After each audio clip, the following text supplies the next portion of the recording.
That's what really impressed me, is that I've been following the site for exactly 2 years now, and I saw it go from like this little site with just a few videos on it to what it is today. And it's like an iceberg. It's like Titanic today. Did I answer the question? Titanic sunk. Yeah. Well, the one that didn't. The one that didn't. Okay. Question from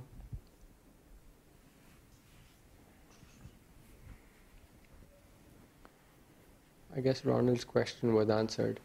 The question from Mother Swati, this is a general question to everyone. Are we all required to chant along in the kirtan during Janmashtami? What if I just can't? Can't. Yes, you can take Well, He has mic. yeah, I have mic. Mother Swati, you have to practice. There's enough time that at least that you could get the tune right, you know. It's not like you have to sing perfectly, and when there's a group, usually it's not very noticeable, especially like 30, how many? Like 25 or something. So it's not going to be so bad if someone's a little off. But you should sing because, as we were saying, the music is so important. It would be kind of sad that people won't sing. So better practice, you have time. Yeah, download this program called Sing and See from singandsee.com. So this program will teach you more or less the principles of you sing a note and you try to hit the note and it will tell you how bad it is. It's still Western scales and like that, but it's pretty accurate for our purposes.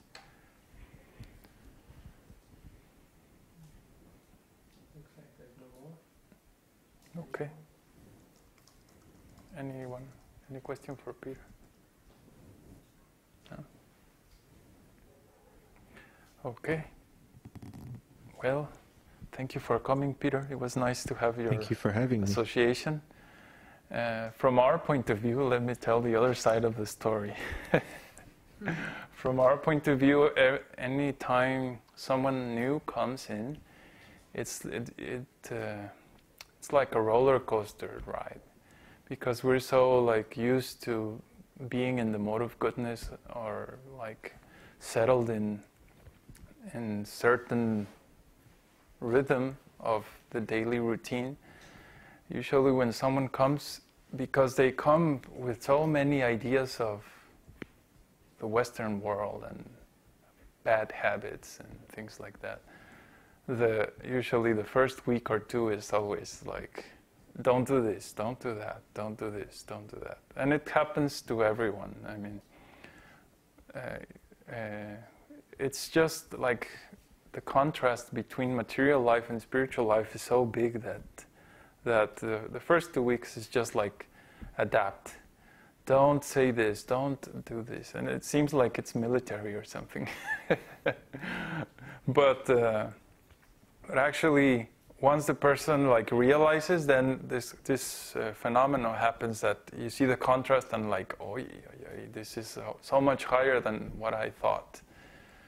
And this is usually the case when you're meeting someone like is dedicated to spiritual life or fully self-realized in case of Babaji.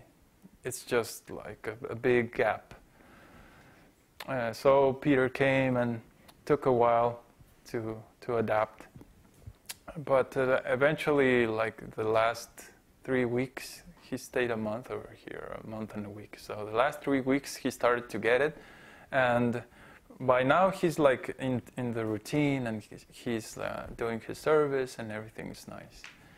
So I hope Peter stops his nonsense university study and join us later on as he returns to US, to South Carolina.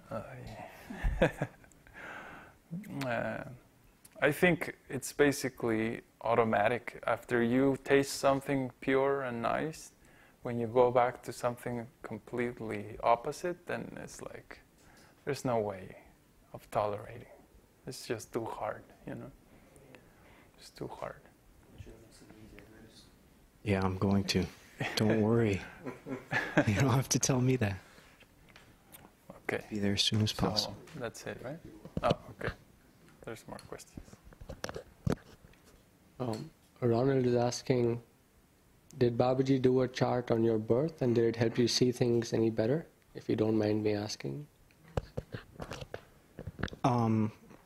I didn't have one done recently, but I had one done about a year ago.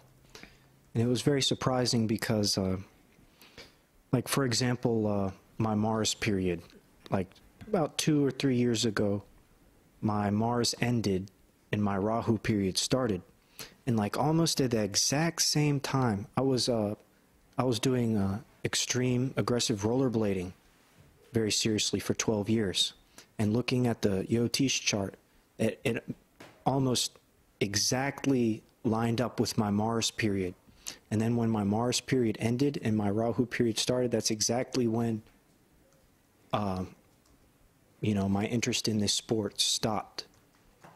And there's a lot of other things that, I mean, yeah, if you have a chance, get a Yotish chart done. It was very interesting, you know. I just had a very superficial preliminary one, but even that was pretty eye-opening, you know. A lot of influences in my life was brought, you know, it's all seen in the Yotish chart, the influences. Next question. Question from Divyesh. How did your friends and family react to you wanting to be spiritual? Well, friends, I mean, it's all nonsense. I mean, the best people I knew were eating meat and drinking a lot, and I mean, come on, give me a break. And so friends, yeah, that was like the easiest thing. It's like, get out of here, you know. I want to do something better than this, you know. I mean, come on. Oh, my family, they're like, they don't even get it. Even they don't they don't get it at all. I mean, they're just like, I don't get it. You know, they don't even want to see. I guess the light's too bright or something. I tried to get them to read Bhagavad-gītā. They wouldn't even read that. I mean, they wouldn't. They're just too set in their ways, you know. I guess what it is. You know, I've preached to them here and there, but you know, it wasn't going anywhere.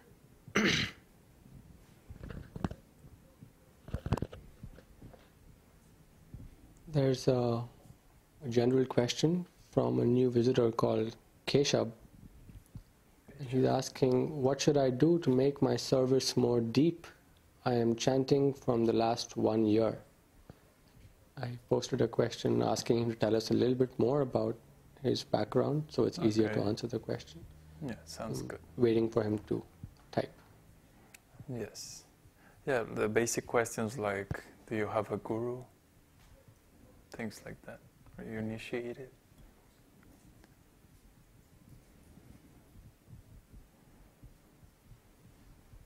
He says, I am from Nepal. I am in Sydney right now.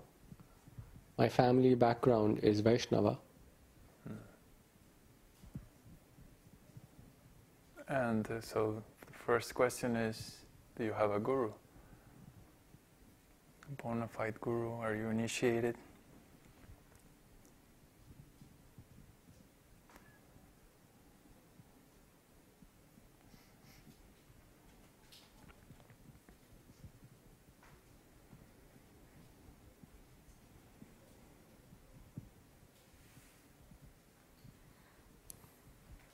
He says, I have talked with Babaji before.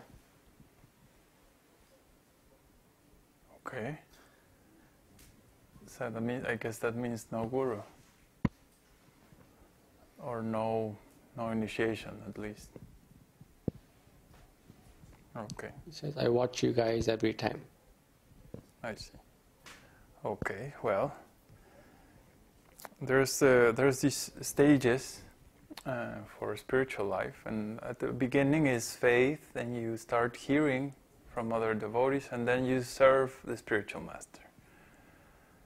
What does it mean to serve the spiritual master? Well, there are several aspects to this. The first one is follow the instructions. Whenever you meet the guru, he will say, follow these principles, do this and do that. So that's the first thing you should check, if you're following the principles, chanting your rounds every day, things like that. This is the preliminary, starting to follow the guru. Then when you actually develop in your